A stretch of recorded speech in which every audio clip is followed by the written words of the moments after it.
Welcome back to Daily Math Concepts. Today we're looking at a 2019 paper 3 measurement question, right? And let's see how this goes.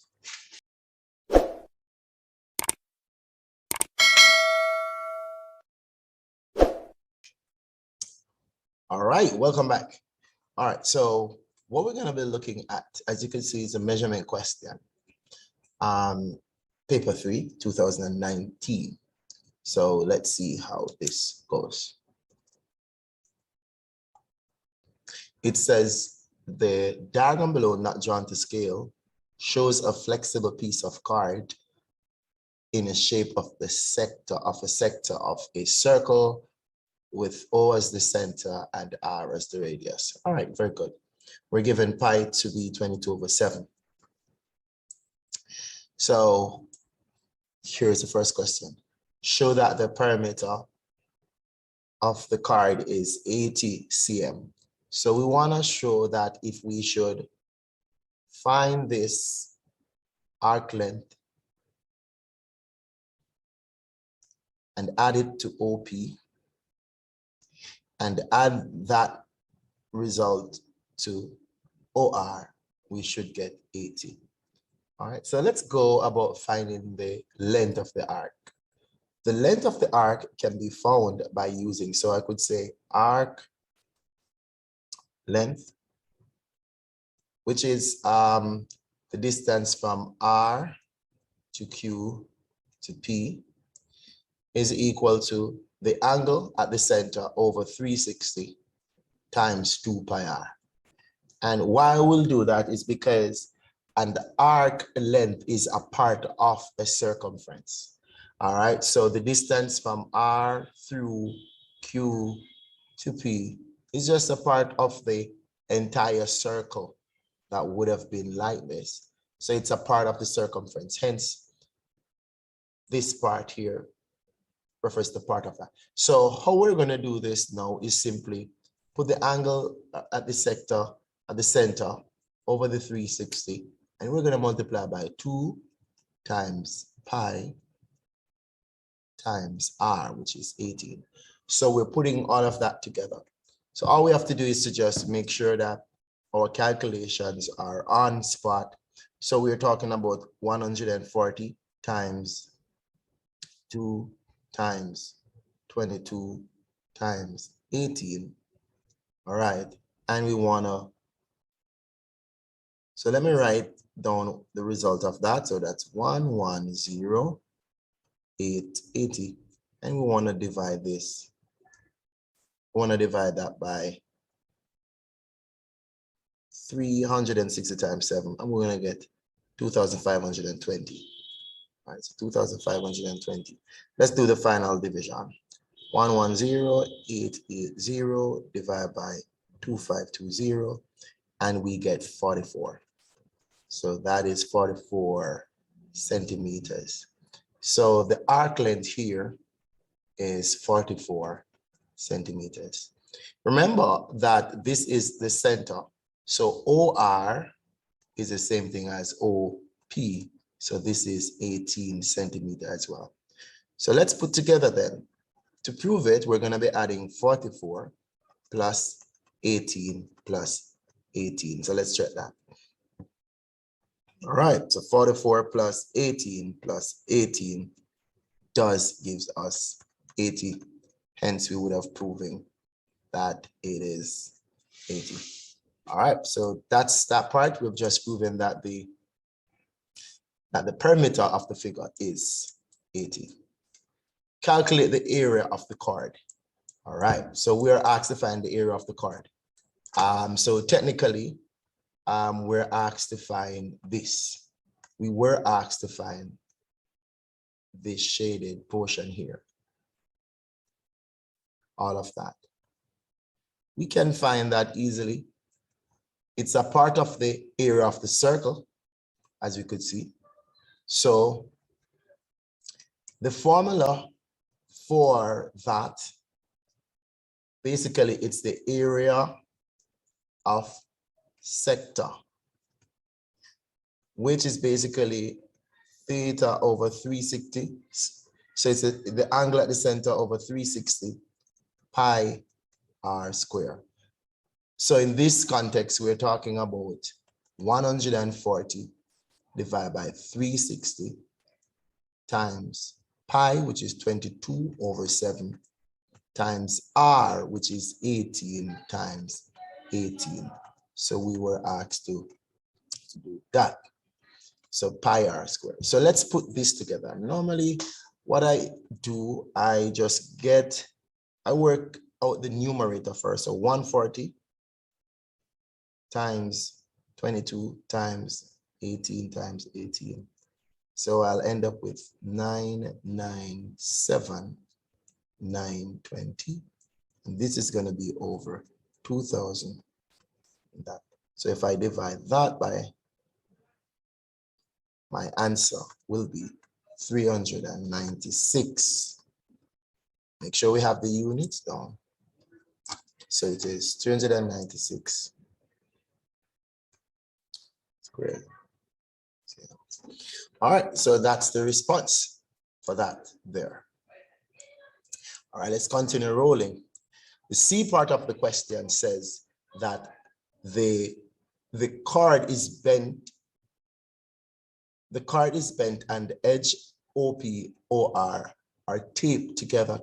All right, so that the card forms the curved surface of a cone with a circular base PQR. All right, so we're going to take a peep again.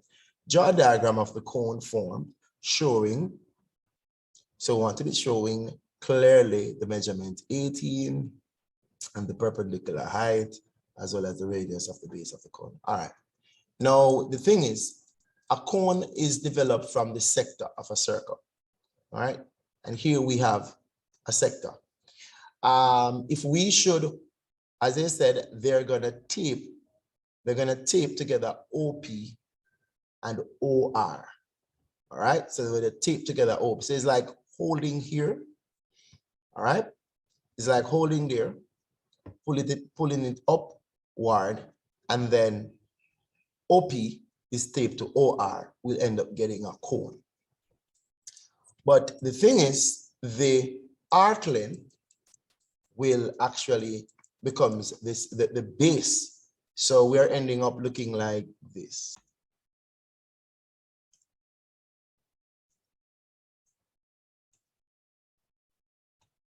All right, so we're ending up getting this.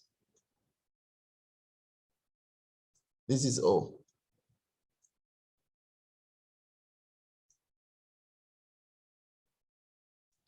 All right, so this is now a new center, meaning this is the base. The 18 is going to be along here because this is OP and we're taping OP to OR. So basically they are right here. So the 18 will be from O to here. And then there is this perpendicular height from the center of that coming there to the center, and it comes out at O right there. So we do have a right angle triangle there, and this would be our radius R. So that is what is going on right now, right? So here we'd have our nicely done right angle triangle there, right there. So we'll get some marks to draw that. The arc length is actually now the circumference of the base of the cone. And the radius from the sector 18 is now the slant height of the cone. Right? There it is. So those are the nice little ideas that comes out of that. We can just continue. This is the real height, the perpendicular height. That's the radius. And we're looking at that right now. All right, good.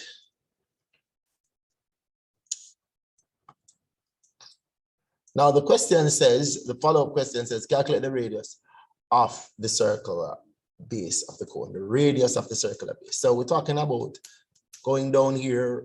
We are now being asked to find this distance here, R, all right?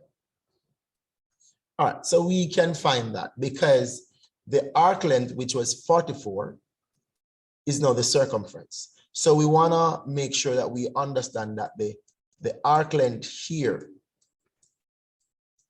length of the arc here from all of this, from O, all of this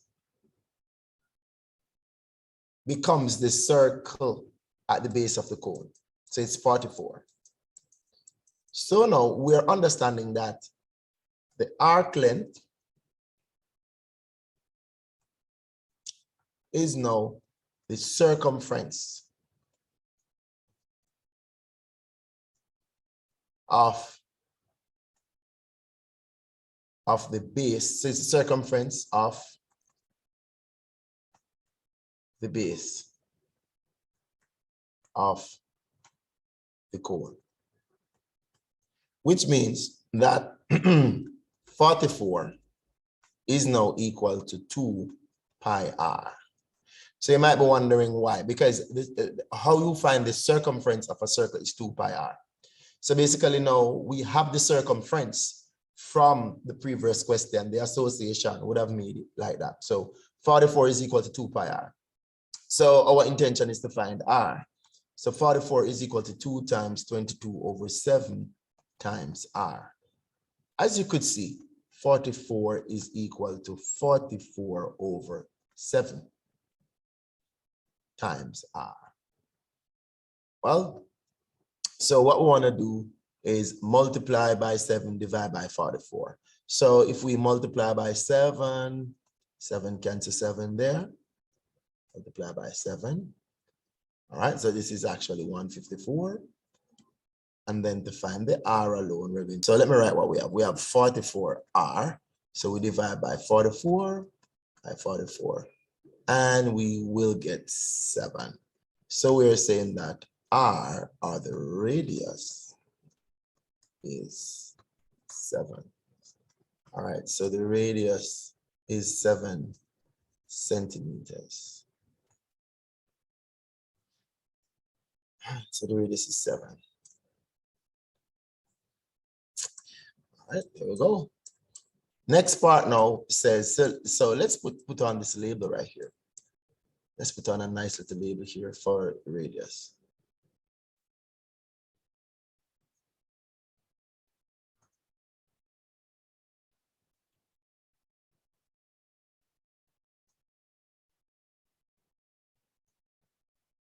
So this is 7. And definitely this is a right angle here. So we are saying now we can utilize the Pythagoras theory based on what we have. So if I should just extract the right angle triangle that we have, basically we're seeing r, which is now 7 centimeters. We have 18 centimeters along that line. This is O, and this is the P. All right, and we want to find the height. So we're going to employ the Pythagoras theory. Remember, the Pythagoras theory says the side opposite to the right angle is the longest side right there. So basically, we're going to start off by saying 18 squared is equal to, let me call the height h squared plus 7 squared. All right, so what we want to do is just to quickly put some values to our numbers. All right, so we're looking at 324 is equal to 8 squared plus 49 squared. We do want to subtract 49 from both sides. So we end up with 275 is equal to 8 squared. So we're going to take the square root of that. All right? Taking the square root of 275. And we'll have 16 16.58 centimeters. That is the height. And we could just write this to three significant figures. We could say 16.6 cm. That is the height. All right. Thank you for watching Daily Maths Concepts. See you next time. Bye-bye.